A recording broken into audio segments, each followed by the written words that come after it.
Glória a Deus. Tudo bem com vocês, meninas?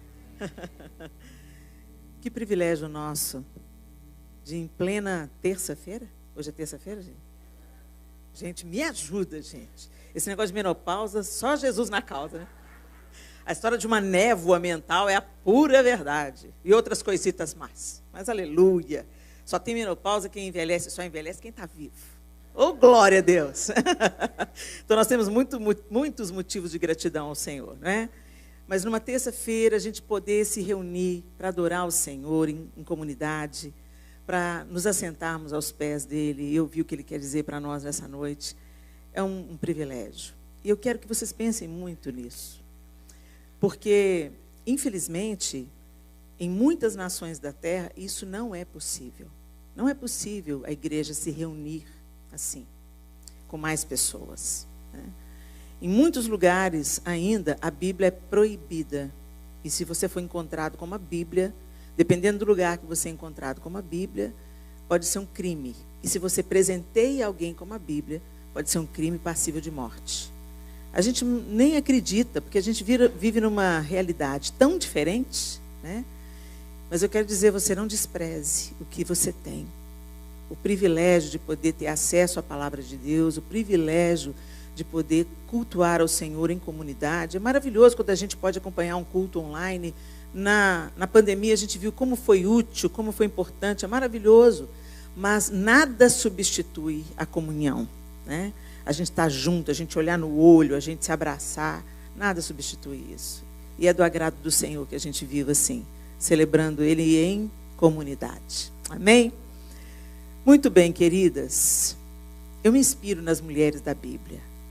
E vocês? Hoje tem tantos referenciais, né? Hoje a gente tem um tanto de blogueira, influencer. Agora virou um nome, né, famoso, influencer. Todo mundo quer ser influencer, né? Mas, com certeza, você deve ter alguma pessoa aqui no seu tempo que te influencia de alguma forma. Você gosta do jeito dela se vestir, do jeito dela falar, você pega as dicas dela. Mas eu quero te dizer, gente, o nosso primeiro referencial é a palavra de Deus. E as mulheres que são descritas na palavra de Deus. Com elas a gente aprende o que fazer, com algumas a gente aprende o que não fazer, né? Mas de qualquer forma a gente aprende. E hoje eu queria trazer para vocês a primeira convertida da Europa. Abra sua Bíblia em Atos capítulo 16.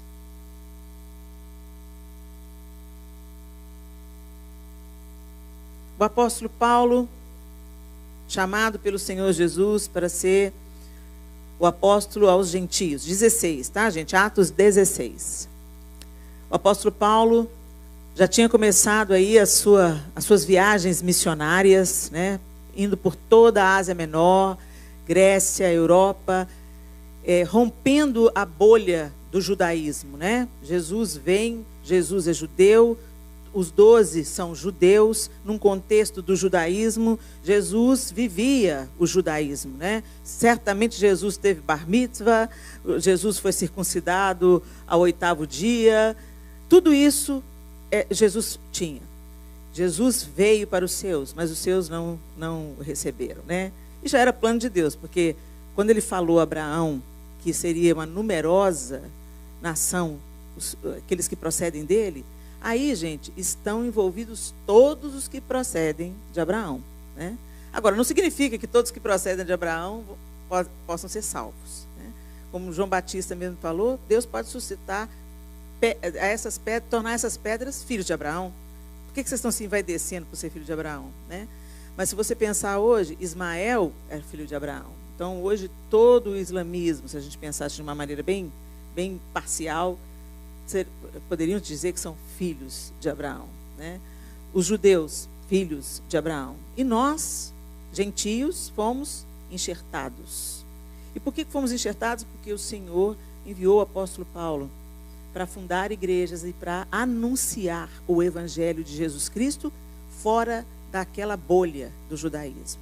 E aqui o apóstolo Paulo ousadamente começa a viajar, ele faz a primeira viagem com Barnabé, depois ele vai com Silas, e nós estamos nesse capítulo aqui. A partir do verso 11 de Atos 16, O texto diz: tendo, pois, navegado de Troade, seguimos em direitura a Samotrácia, no dia seguinte a Neápolis e dali a Filipos, cidade da Macedônia, primeira do distrito e colônia. Nesta cidade permanecemos alguns dias. No sábado, saímos da cidade para junto do rio, onde nos pareceu haver um lugar de oração. E assentando-nos, falamos às mulheres que para ali tinham concorrido.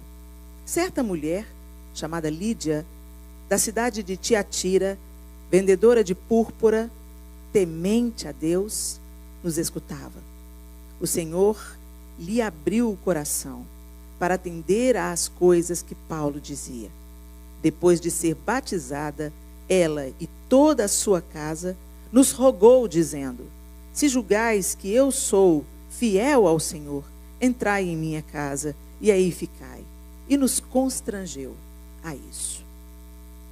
O texto segue descrevendo o trabalho de Paulo ali naquela região, e aí Paulo se encontra com uma outra mulher, uma jovem possessa de um espírito de adivinhação, que dava muito lucro aos seus senhores, e ela vem elogiando Paulo e Silas, e Paulo a repreende o espírito nela, e aí ela é liberta, e os donos não gostaram dessa história, porque acabou a fonte de lucro deles, né? O espírito que empoderava aquela mulher para que ela adivinhasse e dar lucro aos seus líderes, aos seus patrões, aos seus senhores, foi liberto. Então, secou a fonte de lucro.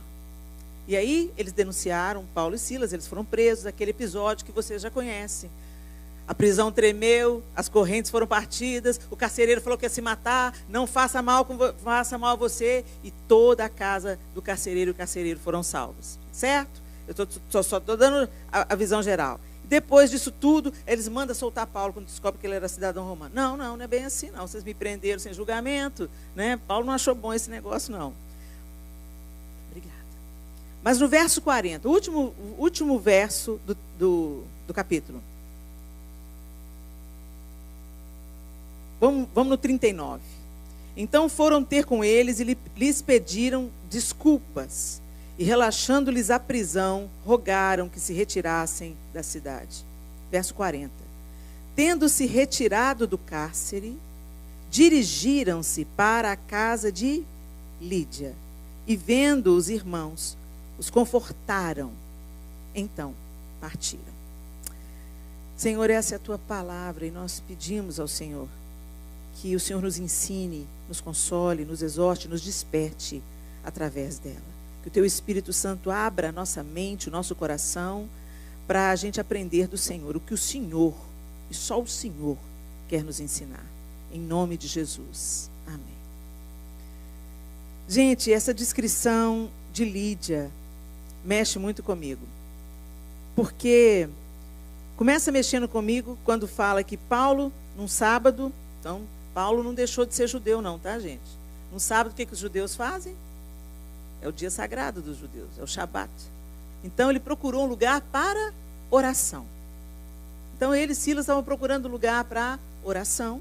E aí encontraram um lugar fora da cidade, na beira-rio. E ali se dirigiram para fazer suas orações. Só que quando eles chegaram lá, tinha um grupo de mulheres. Eu achei interessante isso. Mulheres estavam ali à beira do rio. E eles começaram a falar com aquelas mulheres das riquezas do Evangelho. Eles estavam viajando com esse propósito. Eles estavam indo de cidade em cidade para tornar a obra de Cristo conhecida. E não foi diferente ali, quando eles encontraram com aquelas mulheres à beira do rio. Mas o que me chama a atenção aqui é no verso 14. Certa mulher, chamada Lídia, da cidade de Tiatira, vendedora de púrpura, a Deus. Temente a Deus. Me chamou a atenção. Como assim que Lídia era temente a Deus? E na mesma hora eu me lembrei de Cornélio, da história de Cornélio, né? Cornélio era um homem justo, Cornélio era um homem que temia a Deus, mas ele não conhecia as verdades do Evangelho. Então, ele tem uma visão e mandam chamar Pedro. E Pedro vai à casa de Cornélio. Quando Pedro vai à casa de Cornélio, Cornélio cai de joelho aos pés de Pedro. Pedro, não faça isso, levanta que eu sou homem como você. E eu vim aqui anunciar o evangelho, porque as suas obras, o seu bom coração, o seu temor subiu diante de Deus. É tão interessante isso, né? Gente, Deus alcança todos, Deus quer alcançar todos, certamente Deus é um Pai amoroso. Mas existem corações que são inclinados a ouvir o Senhor. E tem corações que são obstinados e não querem dar ouvidos à palavra de Deus. O fato é que, independente se as pessoas gostam ou não, querem ou não, desejam ou não, aceitam ou não, a nossa missão é a mesma do apóstolo Paulo: tornar Jesus conhecido por onde a gente passar. Mas essa mulher foi levada ali, à beira do rio. Eu creio nisso plenamente. Deus provocou esse encontro. O Espírito Santo provocou esse encontro, porque já conhecia o coração de Lídia. Ela era uma mulher temente a Deus. E o que temente? Muitas pessoas associam o temente, o temor do Senhor é o princípio da sabedoria, né, gente? Mas esse temor que está se referindo não é medo, mas é reverência, submissão, respeito. Segundo o dicionário, reverência é amor e respeito profundos, né? E quando a gente começa a pensar na bondade de Deus, no amor de Deus, na graça e misericórdia de Deus, é tão bom, a gente se alegra, o nosso coração fica feliz, você se lembra da sua salvação. Oh, Jesus, obrigado por tão grande obra no meu coração, né? Mas muita gente se esquece que Deus também é fogo consumidor. Jesus veio, não foi para nos livrar de Satanás. Jesus veio para nos livrar da ira de Deus. Porque Deus não compactua com o pecado. E nós nos divorciamos de Deus porque escolhemos o pecado. Através do primeiro Adão, nós fomos concebidas em pecado. Quando a gente já nasce herdando o DNA do pecado. Então, o mundo estava condenado. Mas Deus amou o mundo de tal maneira que Ele deu o seu Filho, para toda a sede de justiça de Deus ser saciada em Jesus. A gente nunca vai saber o que Jesus passou. A gente canta, né? Eu nunca saberei o preço dos meus pecados lá na cruz. Você nunca vai saber mesmo. Que só Ele sabe, só Jesus sabe o que Ele carregou naquela cruz. Além de cravos e coroas de espinhos. A culpa do mundo inteiro, de todas as gerações. Como que Deus podia olhar para Ele? Como que Deus podia contemplá-lo? Por isso que Ele diz: Deus meu, por que me desamparaste? Porque não dava nem para chegar perto de Jesus, não dava para olhar para Jesus. Porque Ele estava absorvendo como uma esponja, tomando para si a culpa que era nossa. Tão grande salvação, tão grande salvação. E Deus proveu esse Salvador. Mas muitas vezes, queridas, nós entendemos isso até intelectualmente, mas isso não provoca uma reverberação na maneira que a gente responde a esse amor tão grande, a essa misericórdia tão grande, a essa salvação que nos esconde da ira de Deus. Gente, a ira de Deus vai se manifestar. O cálice da ira de Deus vai transbordar. Mas que alívio a gente saber que nós vamos ser protegidos dessa ira, né? Morrendo ou subindo? Morrendo, ele não é. A gente pode morrer, mas morrer não é lucro, né? Tem certeza da salvação? Então está tudo certo, você morre, daqui a pouco você vai ressuscitar. Os mortos em Cristo ressuscitaram primeiro, então você vai estar na primeira leva que vai se encontrar com Jesus. Mas enfim, nós não correspondemos a isso. Como é que nós temos levado a nossa vida cristã? Lídia estava ali na beira do rio, e Lídia era uma mulher, então já foi sendo descrito quem ela era. Ela era uma mercadora, ela vendia púrpura. O corante púrpura, gente, tingia as roupas de uma maneira que as roupas, aquelas roupas que recebiam aquele corante, eram roupas da realeza. Quanto mais viva a cor, azul, roxo, vermelho, todos esses corantes eram de substâncias naturais, tiradas da natureza. Então, era uma coisa difícil de encontrar. Quanto mais forte era a cor, mais cara era a roupa. Por isso que era muito comum a realeza, os ricos, os príncipes usarem essas cores, vermelho, azul, e são as cores do tabernáculo, né? Roxo, azul, as cores da realeza. Então essa mulher certamente era uma mulher próspera, uma mulher rica, uma mulher bem de vida. O texto fala para a gente que ela era de Tiatira. Ela não estava em Tiatira, ela era de uma outra cidade, estava ali em Filipos, vendedora de púrpura, temente a Deus, nos escutava. Então aquela mulher abastada, mercadora, certamente conhecida, e conhecida por gente importante, estava dando ouvidos a Paulo. Será que nós temos a disposição de Lídia de ouvir pessoas que supostamente parecem menores do que a gente? Você sabia que cada um carrega algo único e que nós podemos aprender com todas? Se eu sentar com cada uma de vocês, tem algo que eu vou aprender que só você tem para me oferecer. Uma experiência, uma vivência, uma percepção. Nós somos um corpo, mas nós também somos tão singulares na maneira como Deus nos criou. E a gente entende isso melhor quando a gente descobre que os flocos de neve não são iguais. Já parou para pensar nisso? Nenhum floco de neve é igual ao outro. Nenhuma linha de ordem das linhas da impressão digital é igual a outra. Deus trabalha no coletivo e Deus trabalha também na nossa singularidade.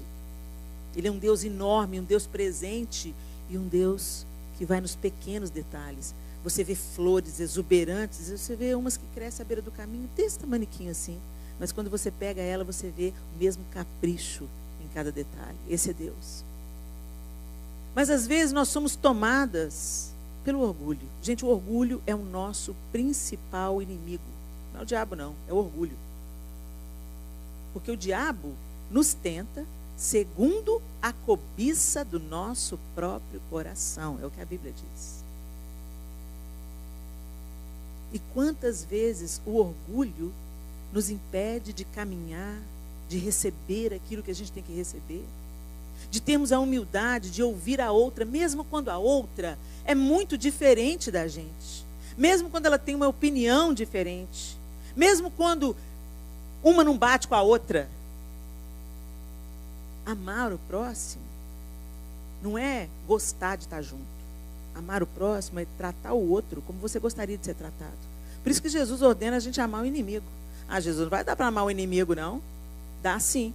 É uma decisão, não é um sentimento.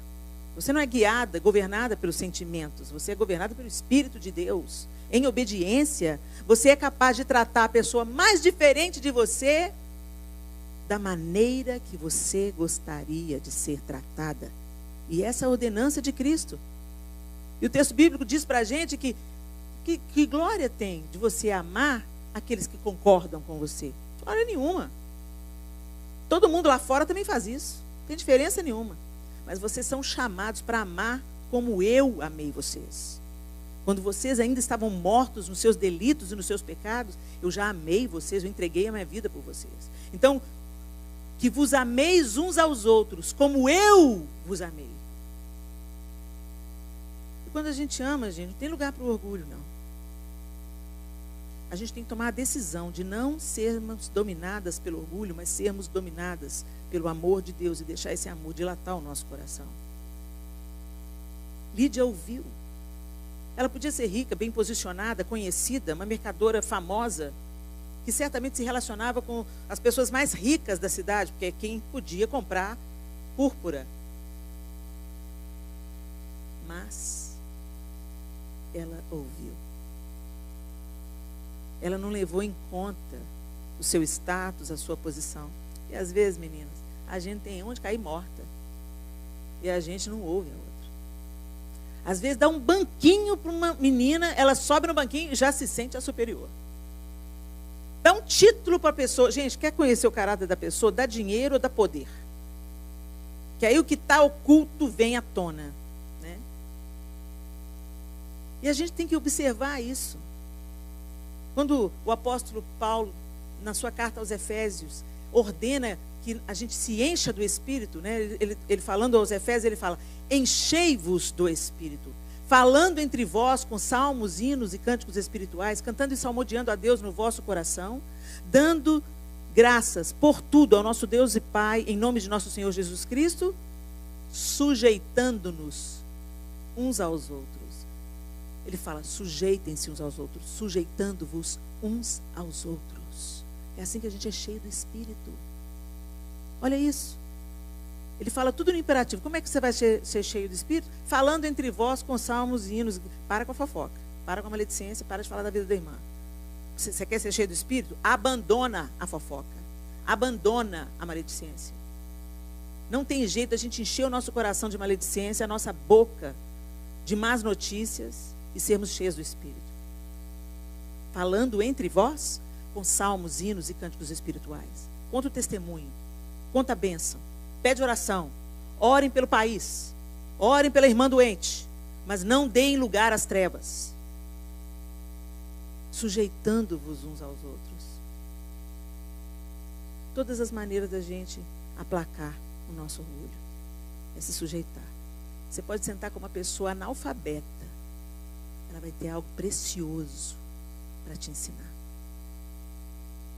Não se considere melhor do que ninguém, nem melhor, nem pior.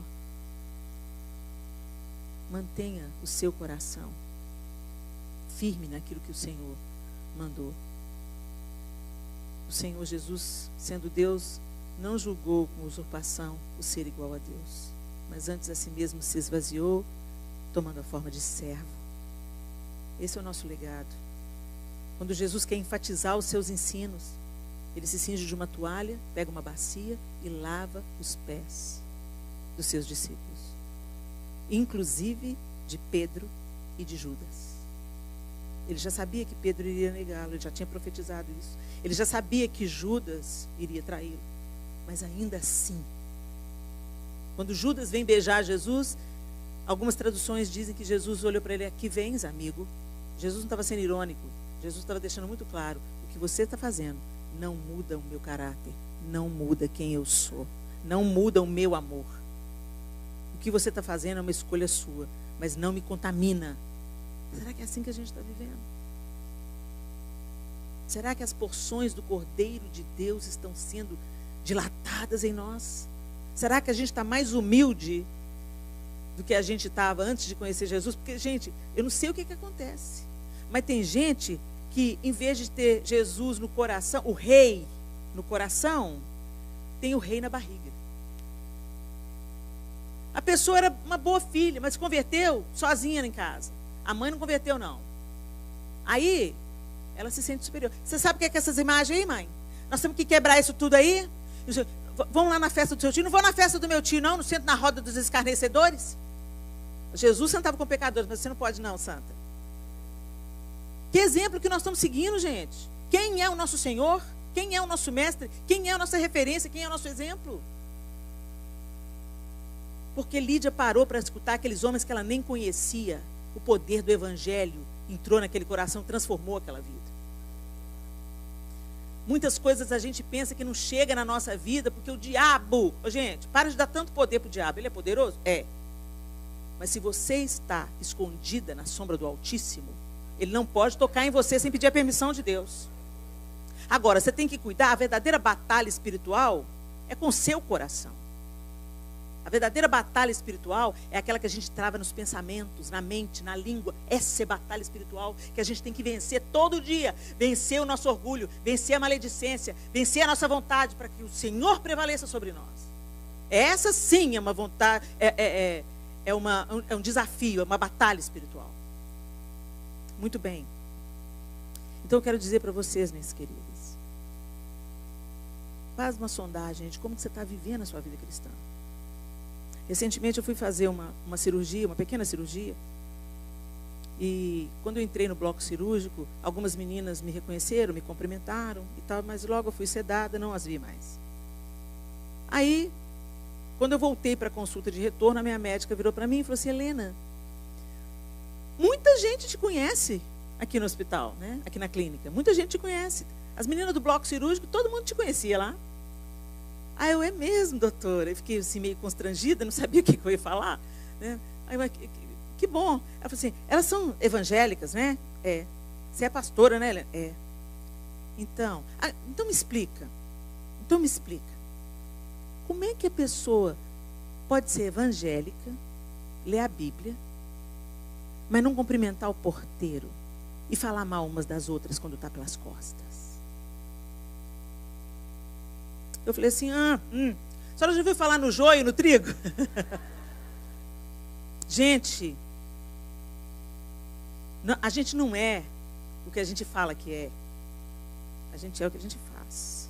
Nesse aspecto do testemunho. Porque tem gente que fala que é crente, mas não age como crente, não pensa como crente, não veste como crente, não anda como crente. Não age como crente. Recentemente eu vi uma moça falando na internet, ela estava falando assim, qual a maneira de eu levar Jesus para o meu ambiente de trabalho? Eu me torno a melhor funcionária. Eu provo toda a minha competência. Eu faço o que eu faço com excelência. E aí eles começam a me perguntar, por que você é assim?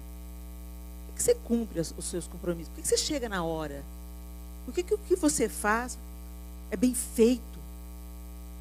Aí ela tem a oportunidade de falar, porque eu ando governada por aquele que me santifica e me aperfeiçoa. Jesus Cristo, já ouviu falar? Então, muitas vezes, a gente se preocupa muito com aquilo que a gente fala. A médica sabia que todas elas eram cristãs. Todas elas, não usou a palavra cristã, ela usou a palavra evangélicas. Todas elas eram evangélicas. A médica sabia, mas a médica estava escutando as conversas entre elas. A médica sabia da queixa de como elas tratavam funcionários que elas julgavam ser menor do que elas. Tem ninguém menor do que a gente. A graça nos nivela. Grande é Ele, perfeito é Ele, excelso é Ele. Agora, à medida que nós vamos sendo aperfeiçoadas nele, é o caráter de Jesus que vai transbordando. A gente vai diminuindo e o Senhor vai crescendo. O Espírito Santo vai aperfeiçoando o nosso caráter e nos tornando semelhantes a Cristo. Essa é a obra primeira do Espírito Santo. Eu vou enviar o Espírito Santo e ele vos ensinará todas as coisas e vai lembrar a vocês tudo que eu tenho ensinado. Só para você saber? Não. Para você viver. Só para você dizer? Não. Para você testemunhar com a sua vida. E está havendo uma dissonância entre aquilo que a gente fala e aquilo que a gente faz. E essas coisas têm que andar alinhadas. Os nossos filhos, por exemplo, eles estão mais de olho no que a gente faz do que naquilo que a gente fala. A gente não sabe o poder até que você vê um fruto. Olha, ele prestou atenção. Olha, aquela semente floresceu. E ele não foi com a palavra que foi ensinado, foi com o exemplo que foi ensinado. Um dia o Miguel, meu filho, estava andando comigo na calçada e ele me passou. Eu estava com ele, caminhando na calçada, ele do lado de dentro. E ele já era rapaz, estava com 20 anos. Eu dando a mão para ele, lá no bairro mesmo. E aí ele trocou comigo, largou a minha mão, passou para o lado de fora da calçada e me pôs para dentro da calçada. Eu falei assim, que é isso, menino? Passa para cá, eu sou sua mãe. Ele falou assim, mãe, você é minha mãe, não estou te desrespeitando não, mas eu sou o homem e eu preciso te proteger, como meu pai faz. O João nunca falou para o Miguel, você tem que colocar as mulheres para dentro da calçada. Não, ele viu. Ele viu. Que o nosso exemplo arraste as pessoas a Cristo. Outra coisa interessante que a gente vê aqui é então que Lídia abre o coração, escuta de boa vontade, né? E atende às coisas que Paulo dizia. Ela aceitou sem resistência. E foi batizada imediatamente. que tão grande e maravilhosa a obra. A sensação que eu tenho é que Deus foi preparando todo o terreno do coração de Lídia, e aí ele só chegou para finalizar. Pronto, Paulo, agora chega e passa a régua. Está pronta, o coração está sedento, o orgulho está abatido. Ela pode receber a semente do Evangelho. Imediatamente ela recebeu, ela creu e ela foi batizada. E aí o que acontece depois disso? Depois de ser batizada, ela e toda a sua casa. Então, peraí, não foi só Lídia. Fala que estavam as mulheres ali, mas pelo jeito não estava só as mulheres. Talvez estava uma filha, uma mãe, não sei. Mas está falando que toda a casa, rogou a Paulo e Silas dizendo: se julgais que eu sou fiel ao Senhor, entrai em minha casa e aí ficai. E nos constrangeu a isso. Imediatamente, a conversão de Lídia produziu fruto na vida dela. Imediatamente. Às vezes, muitas de nós leva tempo. O Senhor tem que ir limpando, né? Vai limpando, vai tirando as coisas ruins, as coisas do passado, às vezes os traumas, às vezes as histórias que a gente carrega, e o Senhor vai ali no processo, cada uma tem um, né? É igual planta. Nem toda planta vai ganhar a mesma quantidade de água. Às vezes você pega plantas diferentes. Se você dá água demais para uma, você mata. Se você não dá para outra todo dia, você mata. Então, Deus sabe exatamente qual é o processo que Ele entra com cada um de nós. Mas o que me chama a atenção é que Lídia respondeu à salvação com generosidade e hospitalidade. Gente, esses dois valores eu queria enfatizar com vocês. O primeiro, ela estava com o coração pronto, aberto. Mas esses dois frutos imediatos, hospitalidade, generosidade, é uma coisa que está faltando muito no nosso tempo. Nós somos estimuladas pelas pressões externas a cuidarmos da nossa vida, né? É assim que é o ritmo. Não vai lá, faz o seu trabalho, sustenta a sua casa, sustenta seus filhos, cuida dos seus filhos, cuida do seu marido. Então, quando você percebe, você está na rodinha do hamster. Você está correndo, mas não sabe para onde. É porque todo mundo está correndo na mesma direção. E tem direção? Não tem direção não. É só manter a roda girando. E aí, quando a gente olha para o significado dessas palavras, né, hospitalidade e generosidade, eu gosto, gente, de trazer para o dicionário, porque aí a gente refresca na nossa mente o significado daquelas palavras. Hospitalidade, ato de hospedar, de acolher hóspedes, hospedagem. Qualidade de hospitaleiro, do que recebe ou acolhe pessoas de uma forma agradável e afetuosa. Acolhimento afetuoso. Isso é hospitalidade. Não é só hospedar uma pessoa. É acolher da melhor maneira possível, com afeto. Talvez você já tenha ficado hospedado na casa de alguém, e onde você chegou e dormiu lá, no outro dia você foi embora. Talvez você tenha ficado na casa de outro alguém, quando você chegou tinha uma florzinha e um cartãozinho no seu travesseiro. Totalmente diferente, não é? Você se sente bem-vindo. Você se sente acolhido. E, gente, nesse mundo que está veloz, correndo na direção errada na maioria das vezes, o Senhor precisa de contar com a hospitalidade das suas filhas. É uma característica da mulher a hospitalidade, gente. Deveria ser. Nós estamos cultivando tantas qualidades masculinas e abandonando os atributos femininos. Da mulher é acolher.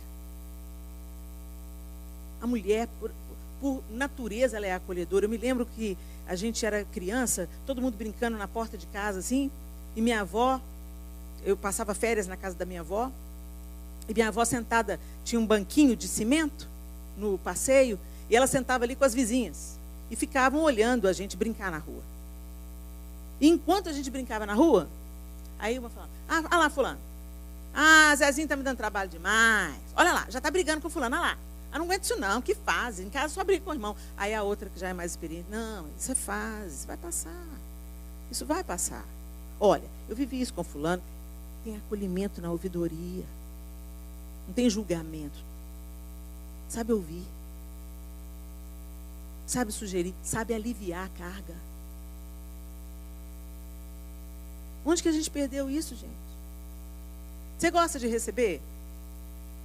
Quando você está angustiada, é tão bom a gente receber uma mensagem no WhatsApp de encorajamento, um versículo bíblico, um abraço. Tem gente que não precisa falar nada. Tem umas mulheres que chegam e abraço de mãe. Talvez você já perdeu a sua. E é tão precioso a gente receber um abraço de mãe. Mas a gente quer muito receber. Mas o quanto a gente está disposto a dar. Chegou a hora, meninas, da gente se tornar o referencial que a gente procura. Nós temos recebido tanto. Nós temos frequentado congressos de mulheres. Nos últimos 30 anos, 25 anos, eu sou testemunha de como no Brasil todo cresceu a ministração sobre mulheres de uma forma específica. Congressos para mulheres, seminários para mulheres, conferência de mulheres, acampamento para mulheres, para ministrar cura na sua alma, para ministrar recomeço, porque nós temos muitas peculiaridades. Beleza, gente, a gente está recebendo isso há tanto tempo. Para quê? O Senhor não nos dá nada apenas para nos inchar.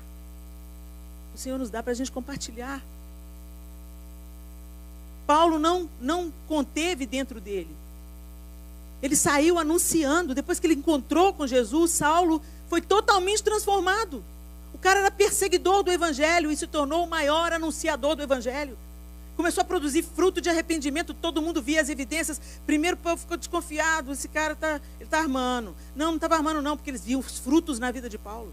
A perseverança, a resiliência, a resistência. Ele era arrojado, ele ia onde ninguém queria ir.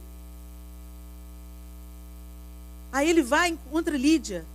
E Lídia responde imediatamente: fica na minha casa, eu quero receber vocês. E no caso, aí receber, gente, não era só hospedar, era alimentar, era cuidar. Isso é muito forte nessa cultura desse tempo, né? Por isso que quando Jesus fala, se a casa não receber vocês, você sair, sacode o pó. Era sério você não ser bem acolhido, né? E ela vai imediatamente, gente, ela não conhecia Paulo. Ok, não vai colocar um estranho dentro de casa, pelo amor de Deus. Que hoje a gente vive um tempo terrível, né? Mas ouça o Espírito. Ouça o Espírito Santo. Você já parou para pensar que tem pessoas que não tirariam a própria vida se tivessem tido ouvidoria e abraço? Há um tempo atrás, lá em Natal, uma igreja fez plantão numa ponte. Tinha muito suicídio na ponte. O pessoal subia na ponte e pulava. Aí uma igreja se sentiu convocada. Olha que coisa linda. Gente, o Senhor está nos convocando. A gente não está no mundo a passeio, não, gente. Aí o pessoal começou a fazer plantão. Tinha revezamento na ponte. Resultado: ninguém mais pulou. Eu não sei como é que está hoje, mas os jornais noticiaram. Saiu na mídia secular que aquela igreja estava montando plantão, e desde que eles começaram a montar plantão, muitas pessoas não apenas ficaram livres daquele espírito de autoextermínio, mas entregaram a vida a Jesus Cristo. A gente tem que ir onde há necessidade. Lá em Filipos tinha uma necessidade. Aquela moça que era possessa de um espírito adivinho, ela foi liberta, porque Paulo estava ali em Filipos. Porque ele saiu do conforto dele e foi lá para Filipos. E Deus cuidou dele através de Lídia. Então, gente, ou você está anunciando, ou você está cuidando de quem está anunciando. Acolhendo quem precisa. Acolhendo o desamparado. Às vezes a gente pensa que anunciar o evangelho é só com o microfone na mão. Não é não. Muitas vezes é só abrir na porta da sua casa. Preparando uma cama bonita. cheirosa. Ouvindo a pessoa. Fala, o que está te angustiando? Pode falar. Fica calada. Só escuta. Gente, a gente tem uma dificuldade enorme de ficar calada. A gente sempre quer adaptar. Não sei vocês, mas eu sou assim.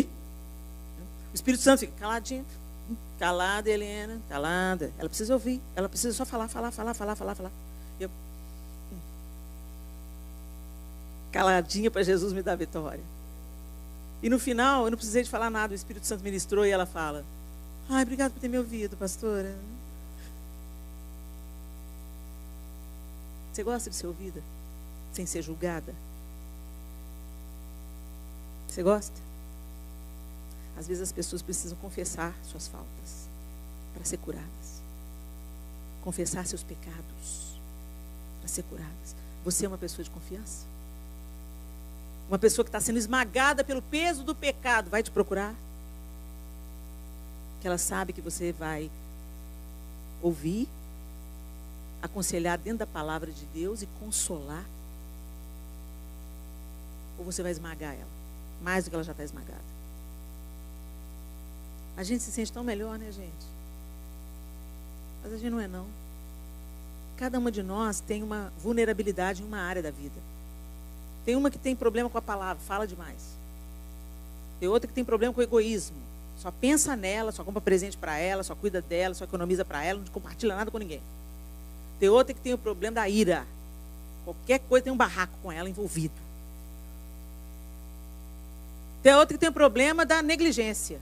Tem que comparecer, tem que trabalhar direito, tem que assumir os filhos, as responsabilidades, mas sempre terceiriza. Sempre terceiriza. Ah, não. Cada uma de nós tem uma vulnerabilidade. Ou a outra tem problema com a mentira. Quando pensa que não, já está. Não, Helena, não estou mentindo, estou só exagerando. A gente colore com muitas cores a história que a gente conta. É mentira. Então, cada uma de nós tem uma área de vulnerabilidade. Então, por que a gente acha que a gente tem o direito de esmagar a outra que está abrindo o coração e confessando o pecado? A gente não tem, gente. Não é isso que o Senhor espera de nós. Ele espera que a gente escute, acolha, pergunte para a pessoa: você sabe que você está caminhando errado? Sei. Está arrependido? Estou. Vamos orar? Senhor, perdoa os nossos pecados. Ela tem os dela, eu tenho os meus. Nós precisamos da sua graça aqui, Jesus. Para a gente não morrer, para a gente não se perder.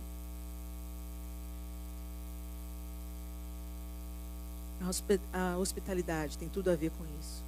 E a generosidade é que quem gosta de dar, que perdoa com facilidade. Olha que interessante. Que pratica a liberalidade. Esse é o generoso. E nós somos generosas? Tudo aquilo que Deus deu para Lídia, ela colocou à disposição do reino, à disposição de Paulo, de Silas. Deus... Ah, Helena, pois é, mas Lídia podia, né, querida? Vendedora de púrpura, mercadora. Pois é. Para ela, Deus deu. E para você, Deus deu o quê? Nenhuma de nós veio para essa terra de mãos vazias. Nenhuma de nós. Ou você tem tempo, ou você tem um dom, ou você tem paciência, ou você tem graça para falar. As pessoas gostam de ouvir o que você fala. Ou você tem o dom da ouvidoria. Nós temos alguma coisa que nos foi concedido. E além disso, nós temos coisas materiais também. O Senhor tem cuidado de nós. Mas Deus não nos dá as coisas para ostentação, gente. Deus nos dá as coisas para serem compartilhadas. Como é que a gente vai numa igreja que a gente sabe que a família está sem emprego há 2 anos, está passando por uma enfermidade, você tem 30 pares de sapato e a irmã está de chinelo de dedo.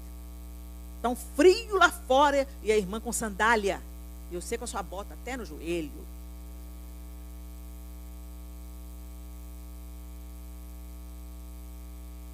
Sabe, gente, a gente tem que enxergar além do nosso próprio umbigo.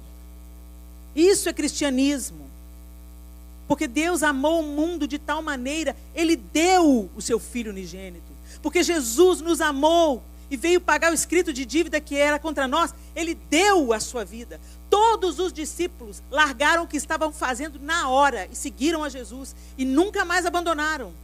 Todos eles, exceto João, foram mortos, foram assassinados por anunciar a verdade. Jesus ressuscitou. Eles compartilharam tudo, inclusive a própria vida. Mas hoje, você pergunta para um jovem, qual que é o seu chamado ministerial? Eu quero gravar um EP e ser contratado pela gravadora tal, e ser famoso. Ah, gente, vai catar coquinho. Eu creio que Deus está levantando, apesar de todo esse tempo difícil que a gente está vivendo, eu estou vendo uma geração aí. Tem criança sendo batizada com o Espírito Santo. Tem meninos e meninas vivendo uma vida diferenciada. O diabo está sentindo o cheiro disso, já tem tempo, por isso que ele está atacando tanto essa geração. Eu creio que Deus vai levantar uma geração poderosa nele. Mas isso passa por nós, meninas. Mães, avós, tias, professoras da escola dominical, educadoras, influenciadoras, porque mulher influencia. Onde a gente passa, pode não ser seu parente, onde você passa, alguém está prestando atenção no que você está dizendo, no que você está fazendo. Então passa pela nossa vida. É tempo, gente, da gente corresponder àquilo que o Senhor nos entregou. Ele nos deu tão grande salvação. Ele nos deu dons e talentos. Ele ativou esses dons a partir da nossa salvação. Não é para a gente viver só para a gente. Tem uma música antiga. Eu não sou velha, eu sou vintage. Meu Senhor, agora que estou para servir-te sim, a vida que me deste não é só para mim. A gente como eu, num mundo de pecado a sofrer.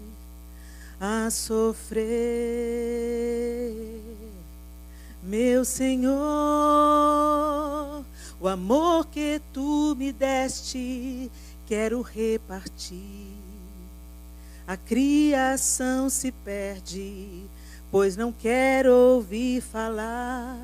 Quem quer hoje ajudar, quem quer hoje ajudar, vidas a salvar, a vidas a salvar, vidas a salvar. Há muitas vidas, há vidas a salvar, vidas a salvar, há vidas a salvar. Que a gente pare de olhar para o próprio umbigo. Que nós sejamos ativadas como Lídia foi. E imediatamente a gente corresponda com tudo que recebemos. Lídia tinha sua casa, condições de hospedar, e ela o fez sem titubear. Que o Senhor te encontre pronta a também corresponder ao chamado do Senhor sem titubear. Não entre na roda do hamster. Não se deixe envolver pelas mentiras de Satanás. Às vezes a gente pensa, gente, que Satanás vai pegar a gente, vai arrastar a gente para perdição, para balada, para prostituição. Não, às vezes ele trabalha mais sutilmente. Ele te mantém dentro da igreja pensando que é crente, totalmente voltada para você mesmo, vivendo uma vida altamente egoísta e autocentrada. O cristianismo, inevitavelmente, se for vivido, ele vai derramar na vida de alguém alguma coisa de bom. Que a gente seja testemunho de Cristo onde a gente trabalha, onde a gente estuda. Que sejamos excelentes naquilo que a gente faz, para que as pessoas vejam a excelência de Cristo em nós. Que a gente seja verdadeira, que a gente não empreste a nossa boca a Satanás. Que a gente trate todas as pessoas que passarem no nosso caminho com a mesma dignidade que Jesus tratou a todos, a todos.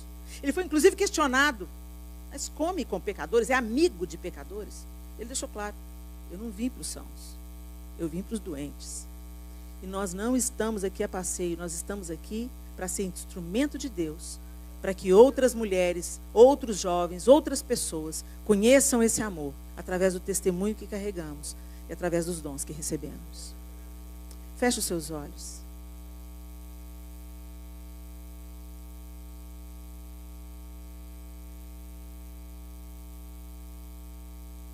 Eu quero que você traga à sua memória quando Jesus entrou na sua vida.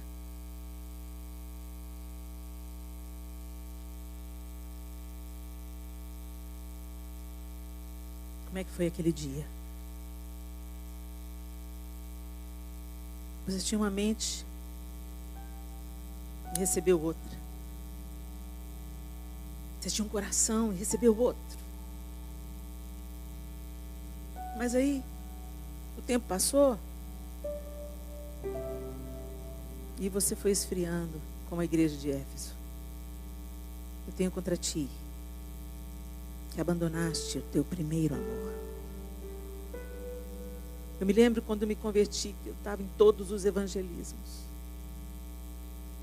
Eu ia no cemitério pregar, eu tinha 14 anos de idade. Dia de finados, eu estava lá no cemitério pregando. Eu ia nos cultos da praça. Eu entregava folhetos e falava de Jesus para as pessoas. Eu testemunhava Jesus no colégio que eu estudava. Mas depois, a gente começa a se amoldar novamente, vagarosamente. Porque o diabo é paciente. Se ele tem alguma virtude, é essa. Ele trabalha no tempo para você não perceber. E aí você vai tomando outras direções, tendo outras prioridades, pensando que já fez muito, ou terceirizando. Ah, isso é para intercessão. Isso aí é para a turma do evangelismo. Ah, essa aí é ação social, não é a minha parte. A sua parte é refletir Jesus, seja da maneira que precisar. Orando, doando, acolhendo, sustentando, servindo.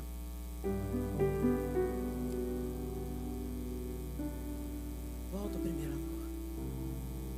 Volta à prática das primeiras obras. Lá no começo você confiava em Jesus. Agora você confia no seu próprio braço. Você reconhecia que sem Ele você não podia fazer nada. Mas às vezes você passa o dia inteiro, um dia inteirinho, sem nem trocar uma palavra com o Senhor. Como Ele é seu Senhor?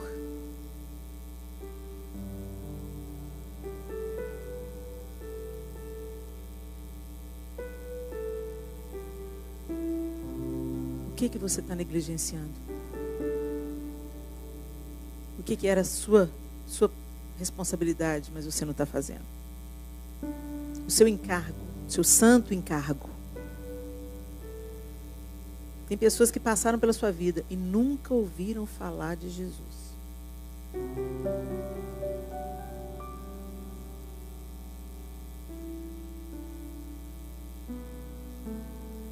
Tem gente que trabalha com você, mas não sabe que você é cristã. Por quê? Os filhos das trevas não são tímidos, são ousados. Eles impõem o que eles querem.